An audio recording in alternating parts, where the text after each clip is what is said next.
হরে কৃষ্ণ। আমিষ খেলে কি কণ্ঠে তুলসীর মালা ধারণ করা যায়? বা যারা আমিষ ভুজি তারা কি কণ্ঠে তুলসীর মালা ধারণ করতে পারেন? বা কণ্ঠে তুলসীর মালা দিয়ে কি আমিষ খাওয়া যায়? আবার অনেকে প্রশ্ন করেন যে তুলসীর মালা কণ্ঠে ধারণ না করলে কি ভক্ত হওয়া যায় না? যারা কণ্ঠে তুলসীর মালা ধারণ করে না তারা কি ভক্ত না? এরকম অনেক প্রশ্নের সম্মুখীন আমাদেরকে হতে হয়। তো অনেক প্রশ্ন আমরা পেয়েছি যে প্রভু যারা আমিষ ভুজি তারা কি কণ্ঠে তুলসীর মালা ধারণ করতে পারবে কিনা। তো সেই বিষয়ে আজকে আমরা আলোচনা করব যে আমিষ ভুজিরা কণ্ঠে তুলসীর মালা ধারণ করতে পারবে কিনা, বা তুলসীর মালা পরে কি আমিষ খাওয়া যাবে কিনা, এবং তুলসীর মালা কণ্ঠে ধারণ না করলে কি ভক্ত হওয়া যায় কিনা, এবং কেন তুলসীর মালা কণ্ঠে ধারণ করতে হয়, এর কি মাহাত্ম্য, এবং কণ্ঠে তুলসীর মালা ধারণের মন্ত্র, সকল বিষয়গুলি আজকে আমরা আলোচনা করব। তো আপনারা আমাদের সঙ্গেই থাকুন। তো শাস্ত্রে কণ্ঠে তুলসী মালা ধারণের অনেক মাহাত্ম্য বর্ণনা করা হয়েছে। স্কন্দ পুরাণে, গরুর পুরাণে, নারদীয় পুরাণে, হরিভক্তি বিলাসে অনেক মাহাত্ম্য রয়েছে যে কেন কণ্ঠে তুলসী মালা ধারণ করা উচিত, না করলে কি হবে, কারা ধারণ করেন, করলে কি হবে, কি কি মাহাত্ম্য, অনেক মাহাত্ম্য রয়েছে শাস্ত্রে। তো সেই সকল বিষয়গুলি আজকে আমরা আলোচনা করব এবং শাস্ত্র রেফারেন্স সহকারে মাহাত্ম্যগুলি প্রদান করব। তো কণ্ঠে তুলসীর মালা কেন ধারণ করা হয়? কারণ কণ্ঠে তুলসীর মালা ধারণ করলে সব থেকে বড় যে পয়েন্টটি সেটা হচ্ছে ভগবান সন্তুষ্ট হয়। তো আমরা কেন প্রত্যেকটি কার্য করি? আমাদের জীবনের উদ্দেশ্য কি? ভগবানকে সন্তুষ্ট করা। আর কণ্ঠে তুলসী মালা ধারণ করলে ভগবান সন্তুষ্ট হন। কেন? কারণ বৃন্দা দেবী তুলসী মহারানী হচ্ছেন ভগবানের অত্যন্ত প্রিয়, তিনি ভগবানের প্রেয়সী। আর যদি আমরা কৃষ্ণ প্রেম ভক্তি লাভ করতে চাই তাহলে বৃন্দা দেবী তুলসী মহারানীর কৃপা প্রয়োজন। আর যদি কেউ কণ্ঠে তুলসীর মালা ধারণ করেন তাহলে তিনি তুলসী দেবীর কৃপা লাভ করতে পারেন এবং ভগবান সন্তুষ্ট হন। এবং শাস্ত্র উল্লেখ রয়েছে যদি কোনো বৈষ্ণব বা কৃষ্ণ ভক্ত কণ্ঠে তুলসীর মালা ধারণ করেন তাহলে তিনি মৃত্যুর পরে বিষ্ণু ধামে গমন করেন, এ বিষয়ে কোনো সন্দেহ নেই। অর্থাৎ কোনো বৈষ্ণব বা কোনো কৃষ্ণ ভক্ত যদি কণ্ঠে তুলসী মালা ধারণ করেন তাহলে তিনি মৃত্যুর পরে ভগবত ধামে গমন করবেন। এবং কণ্ঠে তুলসী মালা ধারণ করলে কি হবে? যমরাজ তার দূতদেরকে নির্দেশ প্রদান করেছেন, অর্থাৎ যমদূতদেরকে বলেছেন যে হে দূতগণ তোমরা শোনো, যখন তোমরা কাউকে আনতে যাবে, অর্থাৎ কেউ যখন মৃত্যুবরণ করে তখন যমদূতগণ সে আত্মাকে নরকে নিয়ে যায়। তো যমরাজ তার দূতদেরকে, তার পার্শ্বদেরকে নির্দেশ প্রদান করেছেন যখন তোমরা কোনো জীবাত্মাকে আনতে যাবে তখন যদি তোমরা দেখো যে তার কণ্ঠে তুলসীর মালা রয়েছে তাহলে তাকে স্পর্শ করবে না। স্পর্শ করা তো দূরে থাক, তার থেকে দ্রুত পলায়ন করবে। বায়ু বেগে, তড়িৎ বেগে তোমরা দ্রুত পলায়ন করবে। অর্থাৎ যদি কারো কণ্ঠে তুলসীর মালা থাকে তার মৃত্যুর পর যমদূতেরা তাকে স্পর্শ করবে না, তার থেকে পলায়ন করবে, নরকে যাওয়ার ভয় তার থাকবে না। তাহলে তিনি যদি তার কর্মফল অনুযায়ী ভগবত ধামে যাওয়ার উপযুক্ত হন তাহলে তিনি ভগবত ধামে যাবেন, নতুবা তিনি ঊর্ধ্বলোকে গমন করবেন। অর্থাৎ যদি কারো কণ্ঠে তুলসীর মালা থাকে সে যমলোকে যাবে না। শাস্ত্রে আরো উল্লেখ রয়েছে যদি কারো কণ্ঠে তুলসীর মালা থাকে তাহলে তিনি যখন স্নান করবেন তখন তার সর্বতীর্থে স্নানের ফল লাভ হবে, পবিত্র নদীতে, সকল পবিত্র নদীতে অবগাহনের ফল লাভ হবে। অর্থাৎ যখন কেউ কণ্ঠে তুলসী মালা ধারণ করেন তিনি যখন নদীতে অবগাহন করেন বা নদীতে স্নান করেন বা পুকুরে স্নান করেন বা তার স্নানাগারে, বাড়িতে স্নানাগারে স্নান করেন, তখন আমরা যখন স্নান করার সময় মস্তকে জল ঢালি সেই জল আমাদের কণ্ঠ বেয়ে আমাদের শরীর স্পর্শ হয়। তো যখন কণ্ঠে তুলসীর মালা থাকবে সেই তুলসীর মালা পবিত্র, যা সর্বদাই পবিত্র, সেই পবিত্র জল আমাদের শরীর স্পর্শ করবে, আমাদের শরীর পবিত্র হবে এবং এর ফলে সর্বতীর্থে অবগাহনের ফল লাভ হবে। সকল পবিত্র নদীতে স্নান করলে যে ফল লাভ হয় সেই ফল লাভ হবে। এবং শাস্ত্রে আরো উল্লেখ রয়েছে যখন কেউ কণ্ঠে তুলসীর মালা ধারণ করেন তিনি যখন কৃষ্ণ প্রসাদ গ্রহণ করেন তখন তার সকল যজ্ঞের ফল লাভ হয়। কণ্ঠে তুলসীর মালা রয়েছে চারদিকে, আমাদের কণ্ঠের চতুর্পাশে তুলসীর মালা বেষ্টিত। আর যখন আমরা আমাদের কণ্ঠের মধ্য দিয়ে মহাপ্রসাদ গ্রহণ করি তখন তুলসী মালার মধ্য দিয়ে সেই মহাপ্রসাদ যখন আমাদের উদরে প্রবেশ করে তখন সকল যজ্ঞের ফল লাভ হয়। যজ্ঞে যেরকম ভাবে আমরা আহুতি প্রদান করি এর ফলে আমাদের পুণ্য ফল লাভ হয়। তো যদি কেউ কণ্ঠে তুলসী মালা ধারণ করে কৃষ্ণ প্রসাদ গ্রহণ করেন সকল যজ্ঞের ফল তার লাভ হয়ে থাকে। তো এরকম শাস্ত্রে অনেক মাহাত্ম্য রয়েছে কণ্ঠে তুলসী মালা ধারণের। চলুন আমরা রেফারেন্স সহকারে সেই মাহাত্ম্যগুলি জেনে নেই। অগস্ত্য সংহিতায় উল্লেখ রয়েছে এবং হরিভক্তি বিলাসের চতুর্থ বিলাসে উল্লেখ রয়েছে নির্মাল্য তুলসী মালা যুক্ত যশ্চার্চয়দ্ধরিম ইয়ৎ ইয়ৎ করোতি তৎসর্বং অনন্ত ফলদম ভবেৎ। শ্রী ভগবানের নিবেদিত তুলসী মালা ধারণ করিয়া ভগবানের পূজা ও অন্যান্য সকল ক্রিয়া অনুষ্ঠান অনন্ত ফলপ্রদ হয়। গরুর পুরাণে শ্রী মার্কণ্ডেয় ঋষি উল্লেখ করেছেন, সেটি হরিভক্তি বিলাসের চতুর্থ বিলাসে প্রতিপন্ন হয়েছে। তুলসী কাষ্ঠ সম্ভূতাম यो मालां वहते नरः फलं यच्छति दैत्यारिः प्रत्यहं दरकोद्भवं निवेद्य विष्णवे मालां तुलसी काष्ठ संभवं वहते यो नरो भक्त्या तस्य वै नास्ति पातकम् ও একটি সরা পেয়েছিলাম। सदा प्रीतमनास्तस्य কৃষ্ণ দেবকীনন্দনः। প্রত্যহ তুলসী কাষ্ঠের মালা ধারণকারী দ্বারকাবাসের ফল পান। প্রসাদী তুলসী মালা ধারণে পাপহীনতা আসে এবং শ্রীকৃষ্ণ তাহার প্রতি সন্তুষ্ট থাকেন। তো আমরা দেখতে পেলাম যে অগস্ত্য সংহিতায় উল্লেখ রয়েছে, যদি কেউ কণ্ঠে তুলসী মালা ধারণ করেন, তারপর যদি ভগবানের সেবা পূজা করেন, ভগবানের অর্চন করেন, ভগবানের আরতি করেন, ভগবানের ভোগ নিবেদন করেন, সেটি অনন্ত গুণ ফল তার লাভ হয়। নর্মালি যখন আপনি করবেন তখন যেই ফল লাভ করবেন, কণ্ঠে তুলসী মালা ধারণ করে ভগবানের সেবা পূজা করলে তার ফল অনন্ত গুণ হবে। 1 কোটি গুণ 2 কোটি গুণ না, অনন্ত কোটি গুণ ফল আপনি লাভ করতে পারবেন। গরুড় পুরাণে আমরা দেখতে পেলাম যে উল্লেখ রয়েছে, যদি কেউ কণ্ঠে তুলসীর মালা ধারণ করে, তিনি যে স্থানেই বাস করুন না কেন, দ্বারকা বাসের ফল তার লাভ হয়। আপনি যখন দ্বারকা ধামে থাকবেন তখন আপনি যেই ফল লাভ করবেন, কণ্ঠে তুলসী মালা ধারণ করে আপনি যে স্থানে অবস্থান করুন, আপনি দ্বারকা বাসের ফল লাভ করবেন। এবং কণ্ঠে তুলসীর মালা ধারণ করলে পাপহীনতা আসে, অর্থাৎ আপনার পাপ ধীরে ধীরে হ্রাস পাবে। আমাদের জন্ম জন্মান্তরের অনন্ত পাপরাশি রয়েছে, পর্বত সমান পাপরাশি। তো যখন আমরা কণ্ঠে তুলসীর মালা ধারণ করব, তুলসী মহারানীর কৃপায় আমাদের শরীর পবিত্র হবে, আমাদের মন পবিত্র হবে এবং আমাদের পূর্ব জন্মার্জিত অনন্ত যে পাপরাশি রয়েছে সেই পাপগুলি থেকে ধীরে ধীরে আমরা মুক্ত হতে পারবো। অর্থাৎ পাপহীনতা আসবে, পাপ ধীরে ধীরে আমাদের কমে যাবে, হ্রাস পাবে এবং ভগবান শ্রীকৃষ্ণ সন্তুষ্ট হবেন। যে ব্যক্তি কণ্ঠে তুলসী মালা ধারণ করেন তার প্রতি পরম পুরুষোত্তম ভগবান শ্রীকৃষ্ণ সন্তুষ্ট হন। গরুড় পুরাণে আরো উল্লেখ রয়েছে, তুলসী কাষ্ঠ মালা বীর ভূষি তাহা পুণ্যম আচরেত পিতৃনাম দেবতানাঞ্চ কৃতম কোটি গুণম কলৌ। কলিকালে তুলসী কাষ্ঠ মালা ধারণকারীর দেব পিতৃকর্ম ও পুণ্যকর্ম কোটি গুণ ফলপ্রদ হয়। তুলসী কাষ্ঠ মালান্তু প্রেত রাজস্য দূতকাহ দৃষ্ট্বা নশ্যন্তি দূরেন বাতো ধৃতম যথাদলম। তুলসী কাষ্ঠ মালা বীর ভূষিত ভ্রমতে যদি দুঃস্বপ্নম দুর্নিমিত্তং চ ন ভয়ম সস্রজম কুচিত। কণ্ঠে তুলসী কাষ্ঠের মালা দেখিয়া যমদূতগণ দূর হইতেই পলায়ন করে এবং ভ্রমণে দুর্ঘটনা, দুঃস্বপ্ন বা শস্ত্রজনিত ভয় নাশ হয়। তো আমরা দেখতে পেলাম যে গরুড় পুরাণে আরো উল্লেখ রয়েছে, যদি কেউ কণ্ঠে তুলসীর মালা ধারণ করে তিনি যখন দেবতাদের সেবা পূজা করবেন, দেবতাদের পূজা অর্চনা করবেন বা তার পিতৃপুরুষের জন্য কোনো কার্য করবেন বা ভগবানের সেবা পূজা করবেন, সেগুলি অনন্ত কোটি গুণ ফলপ্রদ হয়। এবং আরো উল্লেখ রয়েছে, যদি কেউ কণ্ঠে তুলসী মালা ধারণ করে তার মৃত্যুর পরে যমদূতগণ তাকে স্পর্শ করবে না, দূর হইতেই তাকে দেখে পলায়ন করবে। সেটা আমরা একটু আগে আলোচনা করছিলাম, সেই রেফারেন্স এখন আমরা দেখে নিলাম যে যমদূতগণ দূর হইতেই তাকে দেখে পলায়ন করে। যার কণ্ঠে তুলসী মালা থাকে তার মৃত্যুর পরে যমদূতগণ তাকে নরকে নিয়ে যায় না, তার নরকে যাওয়ার ভয় থাকে না।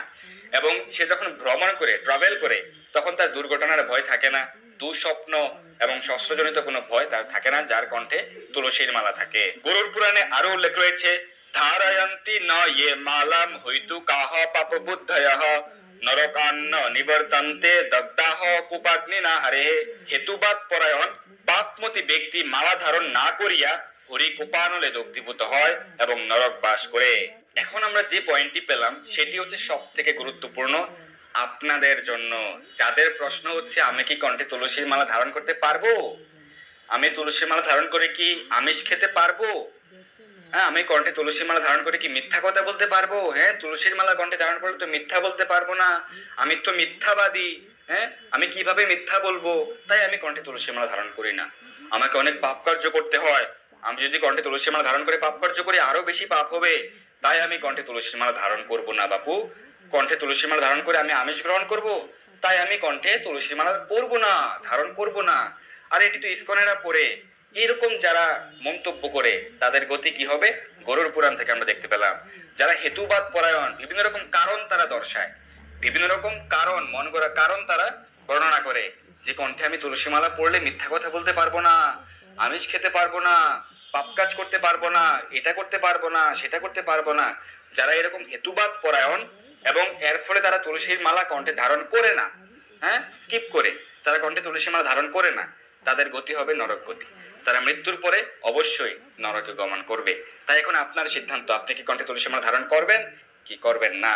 যদি নরকে যেতে চান তাহলে করার প্রয়োজন নেই, আর যদি নরক থেকে বিমুক্ত হতে চান, হ্যাঁ, নরকে না গিয়ে আপনি ঊর্ধ্বলোকে বা ভগবত ধামে গমন করতে চান, তাহলে অবশ্যই আজই কণ্ঠে তুলসী মালা ধারণ করুন। নিকটস্থ ইস্কন মন্দির থেকে তুলসীর কণ্ঠিমালা সংগ্রহ করুন। খাঁটি তুলসীর কণ্ঠিমালা নিকটস্থ ইস্কন মন্দির থেকে সংগ্রহ করে আপনি আজই কণ্ঠে তুলসী মালা ধারণ করুন। তো কণ্ঠে যারা তুলসী মালা ধারণ করেন, কিভাবে ধারণ করতে হয় বা তুলসী মালা ধারণের যে মন্ত্র সেটি কি, সেই প্রশ্ন আমরা পেয়েছিলাম যে কণ্ঠে তুলসী মালা ধারণের মন্ত্র কি। তো সেই মন্ত্রটি এখন আমরা প্রদান করব। তো তুলসী মালা কণ্ঠে ধারণের বিধি মন্ত্র হচ্ছে, স্কন্দ পুরাণ অনুযায়ী তুলসী কাষ্ঠের মালা ভগবানকে নিবেদন করে সেই প্রসাদী মালা ধারণ করতে হয়। ভগবানকে নিবেদন না করে সরাসরি তুলসী কাষ্ঠের মালা কণ্ঠে ধারণ করলে নরকগামী হতে হয়। কণ্ঠে তুলসী মালা ধারণের মন্ত্র স্কন্দ পুরাণে উল্লেখ রয়েছে এবং হরিভক্তি বিলাসে চতুর্থ বিলাসে উল্লেখ রয়েছে। তুলসী কাষ্ঠ সম্ভূতে মালে কৃষ্ণ জনপ্রিয়ে বিভূর্ষ্মি ত্বামহম কণ্ঠে কুরু মাম কৃষ্ণ বল্লভম। হে মালে, হে কৃষ্ণ ভক্ত আদরণীয়, হে তুলসী কাষ্ঠ সম্ভবে আমি তোমাকে কণ্ঠে ধারণ করিতেছি, আমাকে কৃষ্ণের প্রিয় পাত্র করো। তো শুধু এই মন্ত্রটি উচ্চারণের মাধ্যমে আপনি কণ্ঠে তুলসীর মালা ধারণ করতে পারবেন। অনেকে আরো একটি মন্ত্র উচ্চারণ করে, অর্থাৎ আপনি যদি চান যে আমি দুইটি মন্ত্র উচ্চারণ করবো, সেক্ষেত্রে আরো একটি মন্ত্র রয়েছে, যথা ত্বম বল্লভা বিষ্ণু নিত্যম বিষ্ণু জনপ্রিয়া তথা মাম কুরু দেবেশী নিত্যম বিষ্ণু জনপ্রিয়ম। হে হরি বল্লভে, তুমি যেরূপ শ্রীকৃষ্ণ প্রিয়া এবং কৃষ্ণ ভক্তগণ যেমন তোমাকে সতত আদর করিয়া থাকেন, সেরূপ আমাকে নিত্য শ্রীকৃষ্ণের প্রিয় পাত্র করো। তো প্রথম মন্ত্রটি উচ্চারণ করার মাধ্যমে আপনি কণ্ঠে তুলসী মালা ধারণ করতে পারেন, অথবা দুটি মন্ত্রই আপনি উচ্চারণ করতে পারেন এবং তুলসী দেবীর কাছে প্রার্থনা করতে পারেন, যিনি হচ্ছেন শ্রীকৃষ্ণ প্রিয়া, তার কাছে প্রার্থনা করতে পারেন যে আপনি আমাকে কৃষ্ণের প্রিয় পাত্র করুন। আপনার মাধ্যমে যেন আমি কৃষ্ণের প্রিয় হতে পারি, আপনার মাধ্যমে যেন আমি ভগবানের প্রিয় হতে পারি, আপনার মাধ্যমে যেন আমি কৃষ্ণ প্রেম ও ভক্তি লাভ করতে পারি। এই জন্য আপনি তুলসী দেবীর কাছে প্রার্থনা করবেন এবং কণ্ঠে তুলসী মালা ধারণ করবেন। তো ধারণের পূর্বে সেই কণ্ঠিমালাটি আপনি যখন নিকটস্থ ইস্কন মন্দির থেকে তুলসী কণ্ঠিমালা সংগ্রহ করবেন, তখন সেই মালাটি ভগবানকে নিবেদন করবেন। ভগবানের কণ্ঠে এবং ভগবানের চরণে স্পর্শ করে প্রার্থনা করে ভগবানকে প্রণাম করে আপনি সেই তুলসী কণ্ঠিমালাটি কণ্ঠে ধারণ করবেন। আপনি 2 পেজ ধারণ করতে পারেন বা 3 পেজ ধারণ করতে পারেন। অনেকে প্রশ্ন করেন যে কেন 3 পেজ ধারণ করা হয় বা কেন 2 পেজ ধারণ করা হয়, বা 1 পেজ তুলসীর কণ্ঠিমালা কণ্ঠে ধারণ করা যাবে কিনা। তো 1 পেজ সরাসরি ধারণ করা যাবে না, অর্থাৎ কণ্ঠে 1 পেজ তুলসীর কণ্ঠিমালা যদি কেউ ধারণ করে, তাহলে তার ভক্তি হ্রাস পায়, ভগবানের প্রতি তার যে ভক্তি, তার যে প্রেম, সেটি হ্রাস পায়। তাই 2 পেজ বা ততোধিক 3 পেজ বা অনেকে 4 পেজ 5 পেজে পড়ে থাকে, ধারণ করতে পারেন, বেশি পড়লে সমস্যা নেই। তবে কত পেজ তুলসীর কণ্ঠিমালা কণ্ঠে ধারণ করতে হবে সেই সম্পর্কে আমাদের শাস্ত্রে সরাসরি কোনো নির্দেশনা নেই। তবে আমাদের আচার্য বর্গগণ সেই সম্পর্কে ধারণা প্রদান করেছেন যে যারা প্রসাদ ভুজি, যারা কৃষ্ণ ভক্ত বৈষ্ণব প্রসাদ ভুজি, তারা কমপক্ষে 3 পেজ ধারণ করবেন, চাইলে বেশি পড়তে পারেন। তবে যারা প্রসাদ ভুজি তারা কণ্ঠে 3 পেজ মালা ধারণ করেন। যারা প্রসাদ ভুজি না, আমিষ গ্রহণ করেন, তারা 2 পেজ ধারণ করতে পারেন। যখন আপনি প্রসাদ ভুজি হয়ে যাবেন তখন আপনি 3 পেজ ধারণ করতে পারবেন। 3 পেজ ধারণ করার অনেক মাহাত্ম্য রয়েছে, যে সত্য রজ তম গুণ, আমরা এই 3 গুণকে কন্ট্রোল করতে চাই, ত্রিগুণাতীত হতে চাই। তো এই 3 গুণের নিয়ন্ত্রণাধীন আমরা, মায়াদেবী আমাদেরকে 3 গুণের দ্বারা আবদ্ধ করে রেখেছেন, সত্যগুণ, রজগুণ, তমগুণ। তো এই 3 গুণের আমরা যখন ত্রিগুণাতীত হতে চাই, তখন আমরা এই তুলসী মহারানীর কৃপায় আমরা কৃষ্ণ প্রেম ভক্তি লাভ করার মাধ্যমে, ভগবানের সেবা করার মাধ্যমে আমরা ত্রিগুণাতীত হতে পারবো। এবং ভগবানের সাথে আমাদের যে সম্বন্ধের কথা, সম্পর্কের কথা আমরা ভুলে গিয়েছি, সেই সম্পর্কে পুনঃস্থাপন করার জন্য 3টি স্টেপ রয়েছে: সম্বন্ধ, অভিধেয়, প্রয়োজন। তো সেই সম্বন্ধে আমরা বিস্তারিত এখন আলোচনা করছি না। তো সেই সম্বন্ধ, অভিধেয় এবং প্রয়োজন, এই 3টির জন্য 3 পেজ মালা ধারণ করতে হয়। এবং আমরা ত্রিতাপ ক্লেশ পাচ্ছি, সেই ত্রিতাপ ক্লেশ থেকে মুক্ত হওয়ার জন্য আমরা 3 পেজ কণ্ঠমালা ধারণ করি। এবং সম্বন্ধ বিগ্রহ, অভিধেয় বিগ্রহ এবং প্রয়োজন বিগ্রহ, মদন মোহন, গোবিন্দ এবং গোপীনাথ, এই 3 বিগ্রহকে স্মরণ করেও 3 পেজ তুলসীর কণ্ঠিমালা কণ্ঠে ধারণ করা হয়। এবং আরো অনেক কারণ রয়েছে, সেই সম্পর্কে বিস্তারিত আমরা অন্য ভিডিওতে আলোচনা করব। তো কণ্ঠে অবশ্যই তুলসীর কণ্ঠিমালা ধারণ করা উচিত। তুলসী মালা কণ্ঠে ধারণ করলে বিষ্ণু ধামে গমন করতে পারবেন, সেই সম্পর্কে স্কন্দ পুরাণে উল্লেখ রয়েছে। এবং সম্প্রার্থ্য বিধিবৎ মালাম কৃষ্ণাগলে অর্পিতাম ধারয়েদ বৈষ্ণব ইয়ে বৈসা গচ্ছেদ বৈষ্ণবম পদম। বিধান অনুসারে এইভাবে প্রার্থনা করিয়া যে বৈষ্ণব অগ্রে শ্রীকৃষ্ণের গলায় মালা অর্পণ করিয়া পরে নিজের গলায় ধারণ করেন, তিনি বিষ্ণু ধামে গমন করেন। তো কেন তুলসী মালা কণ্ঠে ধারণ করা উচিত, কিভাবে ধারণ করা উচিত, তুলসী মালা কণ্ঠে ধারণের মন্ত্র, ধারণ না করলে কি হবে, সকল শাস্ত্র রেফারেন্স আমরা পেয়ে গেলাম। এখন সিদ্ধান্ত আপনার। ভগবান আপনাকে পূর্ণ স্বাধীনতা প্রদান করেছেন, আপনি যা খুশি তাই করতে পারেন। যারা নরকে যেতে ইচ্ছুক তারা তুলসী মালা কণ্ঠে ধারণ করার প্রয়োজন নেই। আর যারা ভগবানের কৃপা লাভ করতে চায়, ভগবানকে সন্তুষ্ট করতে চায়, ভগবানকে ভালোবাসতে চায়, ভগবানের সেবা করতে চায়, ভগবত ধামে ফিরে যেতে চায়, তাদের অবশ্যই কণ্ঠে তুলসীর মালা ধারণ করা উচিত। কণ্ঠে তুলসী মালা ধারণের মাধ্যমে আপনার পাপহীনতা আসবে, আপনার পাপ ধীরে ধীরে হ্রাস পাবে। অনেকে প্রশ্ন করেন যে যারা আমিষ ভুজি তারা কণ্ঠে তুলসী মালা ধারণ করতে পারবে কিনা। এই সম্পর্কে শাস্ত্রে কোনো সরাসরি নির্দেশনা নেই যে আমিষ ভুজি হলে কণ্ঠে তুলসী মালা ধারণ করা যাবে কি যাবে না। এই সম্পর্কে সরাসরি কোনো শাস্ত্র রেফারেন্স আমাদের বৈদিক শাস্ত্রে নেই। কেন নেই? প্রশ্ন আসতে পারে না যে কেন নেই? যারা আমিষ ভুজি তারা কণ্ঠে তুলসী মালা পড়তে পারবে কি পারবে না, কেন নেই? আমাদের শাস্ত্রে কোটি কোটি শ্লোক রয়েছে, একটি শ্লোক ভগবান দিতে পারেন নাই, একটি শ্লোক কোনো মুনি ঋষি ব্যাখ্যা করতে পারেন নাই যে কেন যারা আমিষ ভুজি তাদের কথা বলা হয়নি যে তারা কণ্ঠে তুলসী মালা ধারণ করতে পারবে কি পারবে না। কেন? এর উত্তর হচ্ছে শাস্ত্রে আমিষ গ্রহণের পারমিশন দেয়া হয়নি। সভ্য মানুষের জন্য, সভ্য সনাতনীদের জন্য শাস্ত্রে আমিষ গ্রহণ করার পারমিশন দেয়া হয়নি। আমিষ বর্জন করার নির্দেশনা দেয়া হয়েছে। তাই যেহেতু শাস্ত্রে আমিষ বর্জন করার কথা বলা হয়েছে, তাই সেটি বলা হয়নি যে আমিষ গ্রহণ করলে তুলসী মালা পরা যাবে কি যাবে না, কারণ এটি পরস্পর বিরোধী হয়ে যাবে। শাস্ত্রের নির্দেশনা হচ্ছে, নির্দেশ বাক্য হচ্ছে আপনি অবশ্যই কণ্ঠে তুলসী মালা ধারণ করবেন, অবশ্যই আমিষ আহার বর্জন করবেন। এটি হচ্ছে ভগবানের নির্দেশ। ভগবান শ্রীমদ্ ভগবদ গীতাতেও বলেছেন যে পত্রম পুষ্পম ফলম তুয়ম ইউমে ভক্তিয়া প্রয়চ্ছতি তদহম ভক্ত্যা পরিতমস্তামি প্রয়তাত্মনঃ। যে বিশুদ্ধ চিত্ত নিষ্কাম ভক্ত আমাকে ভক্তি সহকারে পত্র পুষ্প ফল জল অর্পণ করেন, আমি তার সেই ভক্তিপ্রত উপহার প্রীতি সহকারে গ্রহণ করি। আর কেন ভগবানকে নিবেদন করবেন সেটাও গীতাতে উল্লেখ রয়েছে 3 অধ্যায় 13 নম্বর শ্লোকে। যজ্ঞশিষ্ট শিনসন্ত মুচ্যন্তে সর্বকিল্লিশে পুঞ্জতে তু অঘম পাপায়ে পচন্তি আত্মকারণাৎ। যোগ্য অবশিষ্ট অন্ন ভগবানকে নিবেদন করে যখন আপনি ভগবত প্রসাদ গ্রহণ করবেন তখন আপনি ভগবানকে সন্তুষ্ট করতে পারবেন।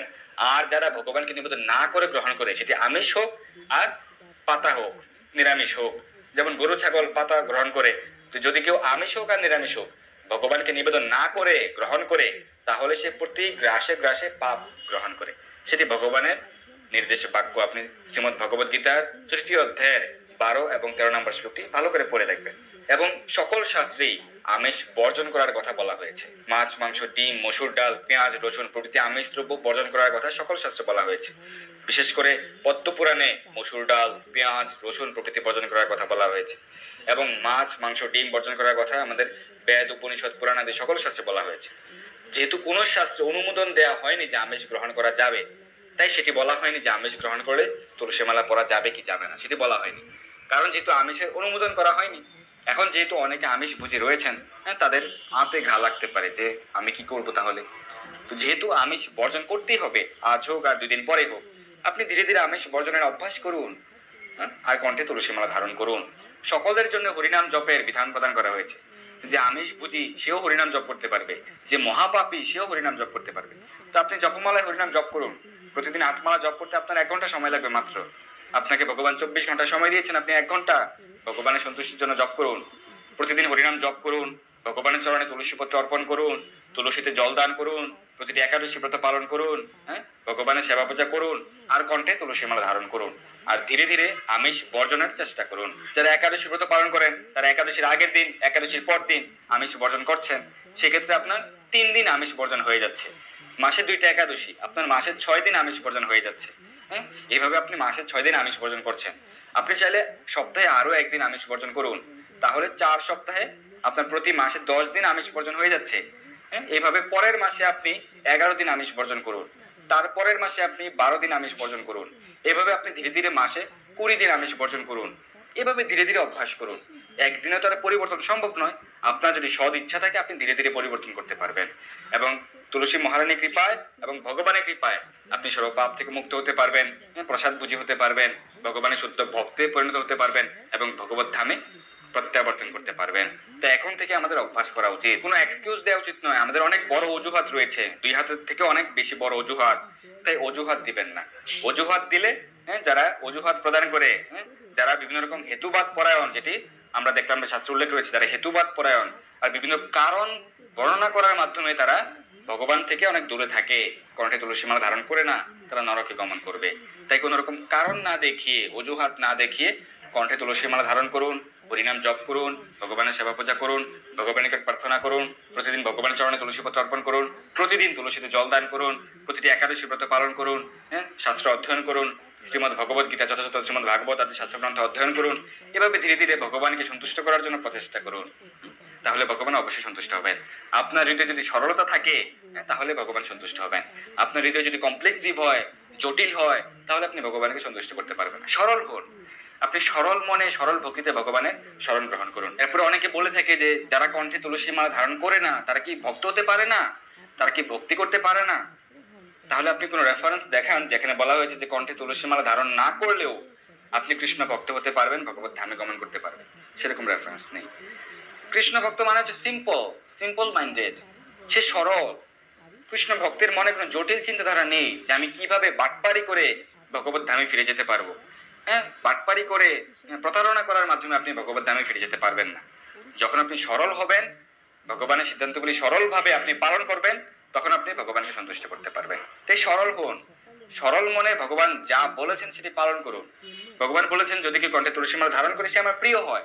আমরা ভগবানের প্রিয় হতে চাই, তাহলে কণ্ঠে তুলসী মালা ধারণ করা উচিত।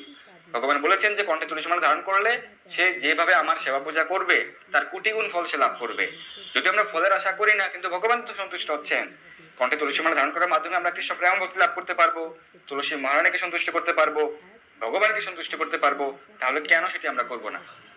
যারা কৃষ্ণ ভক্ত তারা কৃষ্ণের সন্তুষ্টির জন্য কার্য করেন।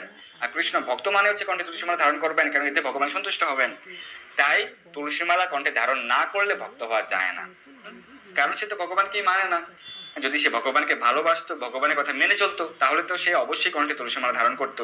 তাই অবশ্যই কোনো রকম এক্সকিউজ না দেখিয়ে কণ্ঠে তুলসীর কণ্ঠিমালা ধারণ করা উচিত। আর বাজারে অনেক রকম কণ্ঠিমালা পাওয়া যায়, মেলাতে কণ্ঠিমালা পাওয়া যায়, সেগুলিতে ভেজাল থাকে, বেল কাষ্ঠের মালা থাকে, নিম কাষ্ঠের মালা থাকে। আপনি যদি খাঁটি তুলসী কাষ্ঠের মালা কণ্ঠে ধারণ করতে চান, পেতে চান, তাহলে নিকটস্থ ইস্কন মন্দিরে চলে যাবেন।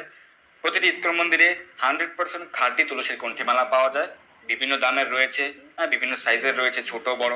আপনার পছন্দ মতো তুলসী কণ্ঠিমালা সংগ্রহ করে নেবেন এবং কণ্ঠে ধারণ করবেন, এবং বিধি অনুযায়ী কণ্ঠে ধারণ করবেন, এবং ভগবানের নিকট প্রার্থনা করবেন, তুলসী মহারানীর নিকট প্রার্থনা করবেন যেন আপনি কৃষ্ণ প্রেম ভক্তি লাভ করতে পারেন, ভগবানের সেবায় যুক্ত থাকতে পারেন, ভগবানকে সন্তুষ্ট করতে পারেন এবং অন্তিমে ভগবত ধামে গমন করতে পারেন। এটি হচ্ছে আমাদের মনুষ্য জীবনের উদ্দেশ্য, যেন আমরা ভগবানের ধামে ফিরে যেতে পারি, ভগবানকে সন্তুষ্ট করতে পারি। তো আমরা যেটি আলোচনা করলাম আজকে, সেটি সকলের জন্য গুরুত্বপূর্ণ, সকলের প্রশ্ন, প্রত্যেকটি পরিবারের প্রশ্ন, প্রত্যেকটি মানুষের প্রশ্ন যে আমিষ খেয়ে কি তুলসী কাষ্ঠের কণ্ঠিমালা কণ্ঠে ধারণ করা যাবে কিনা, বা কণ্ঠে তুলসীর মালা পরে কি আমিষ খাওয়া যাবে কিনা, সকলের প্রশ্ন। তাই আপনাকেও যারা এরকম প্রশ্ন করেছে, আপনার পরিবার, আপনার বন্ধু বান্ধব, আপনার আত্মীয়, তাদের সকলের কাছে এই ভিডিওটি শেয়ার করে পৌঁছে দিন। তাদেরকে জানিয়ে দিন যে তোমরা আমিষভোজী হও আর না হও, দ্রুত তুলসীর কণ্ঠিমালা কণ্ঠে ধারণ করো। শাস্ত্র রেফারেন্স কি রয়েছে সেটি সকলকে জানিয়ে দিন। এখনই ভিডিওটি শেয়ার করে সকলকে জানিয়ে দিন। আর আপনি নিকটস্থ ইস্কন মন্দির থেকে তুলসীর কণ্ঠিমালা সংগ্রহ করে নিজে কণ্ঠে ধারণ করুন, অন্যকেও গিফট করুন যে আমি তোমাকে গিফট করছি তুলসীর কণ্ঠিমালা, তুমি ধারণ করো। এভাবে আপনি সকলের উপকার সাধন করতে পারেন, পরোপকার সাধন করতে পারেন, এবং এর মাধ্যমে ভগবান আপনার প্রতি আরো বেশি সন্তুষ্ট হবেন। ভালো থাকুন, সুস্থ থাকুন।